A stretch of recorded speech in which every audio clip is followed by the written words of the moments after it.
Here on Calder Road, there are 4 graves. One of them, Tim Miller's daughter, Laura.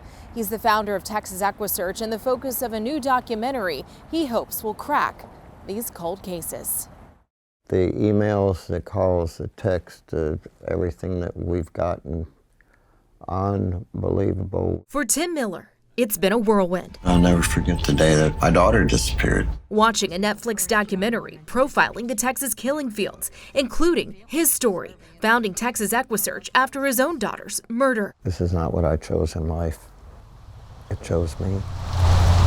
Laura Miller was 16 when she disappeared in 1984. Her body was found off Calder Road, where over the years, 3 other bodies were also discovered. Heidi Fye, as well as Audrey Cook and Donna Prudhomme, who were not identified until 2019. The area was dubbed the killing fields, and the cases never solved. The effect that this has had on people for the last 30 plus, almost 40 years is still there. It was the turning point. The documentary dives into Miller's theory that his neighbor, Clyde Hedrick, was responsible. He has not been charged, but Hedrick was convicted in another woman's death. Ellen Beeson's body was found the same year in 1984, and recently he's been released from prison. I'm not close to giving up. I'm not close. For the first time, Miller revealing this year, a witness came forward with new information. He stopped at a point and he just stared. And he said, "We dumped something there." And I said, "Oh my God, that's where Laura's body was dumped." Miller says he was skeptical at first because so much on the cases has been widely reported. But now he's convinced. And he sat in front of the house and he says, I told you someday you're going to know what happened in this house. And I said, "Was Laura murdered in this house?" And he said, "Yeah." He says that witness wants to remain anonymous, but Miller says he put him in touch with investigators. A new clue he's hoping, along with the documentary, will give the investigation momentum. If the only thing it does is save another girl from being raped and murdered, it's all worth it.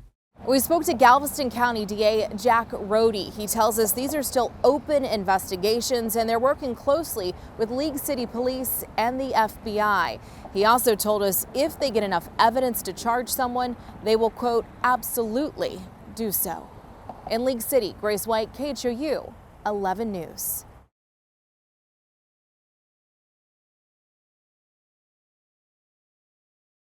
After 4 years together, Ray and Norina knew their next step would be down the aisle. He was put in my path by God.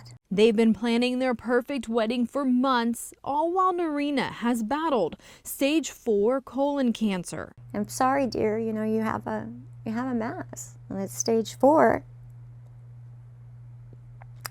Rocked my world. A devastating diagnosis she got nearly 3 years ago. I don't want to hear about statistics.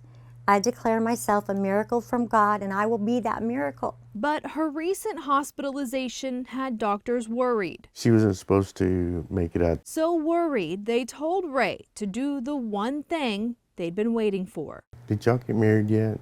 Because that's all we ever talked about. And I said, no. She said, you want to do it pretty quick. That next morning is when I jumped up, and I knew then that we were going to get married.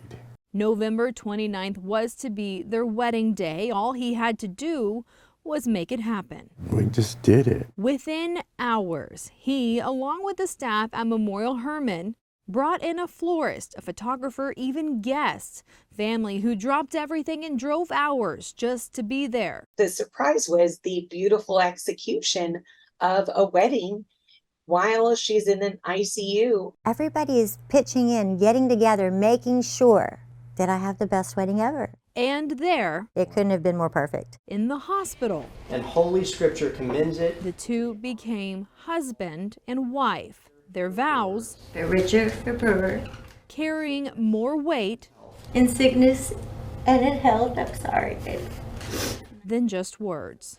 Until we are parted by death. Until we are parted by death. This is my solemn vow. This is my solemn vow to you. Just the vow itself, just the manner in which he says it, and how we feel when we're actually saying those things and really meaning them. because we're in a setting where that almost happened. Today, the newlyweds are back home with the wedding bliss they've waited for. I wanted everybody to know that I loved her. I love you. Yes, everybody, I think knows you love me, baby. In Houston, Janelle Bluta at KHOU 11 News.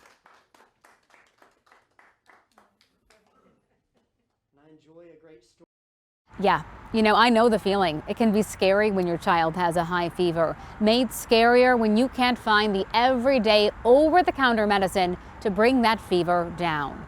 Rest of your mouth. The so-called triple-demic of flu, RSV, and COVID very, very busy for the past 3-4 months. Has created the perfect respiratory storm, something Dr. KHOU Paul, a pediatrician with Kelsey-Seybold, has seen firsthand. Lots of RSV, lots of flu, and kids getting the same thing back to back. On Monday, the CDC reported 8.7 million Americans have had the flu this season. 4,500 have died, including 14 children.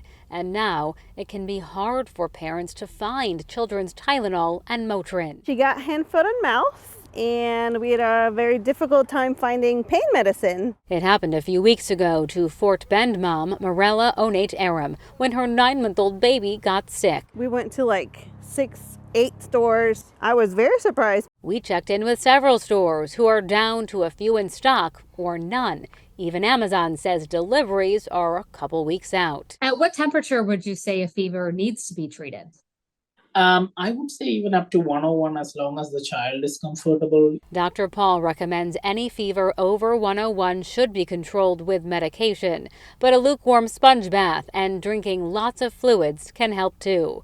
For older children, Dr. Paul says sometimes adult medications can be used, but you should always check with your pediatrician first. Vaccines can also help. It's definitely a frustrating time. Basic needs that I would have never thought, we would be missing. On its website, Tylenol says they are experiencing high demand. But even though it might be hard to find right now, Tylenol insists there is not an overall shortage right now. I'm Lauren Tellerico, KHOU 11 News.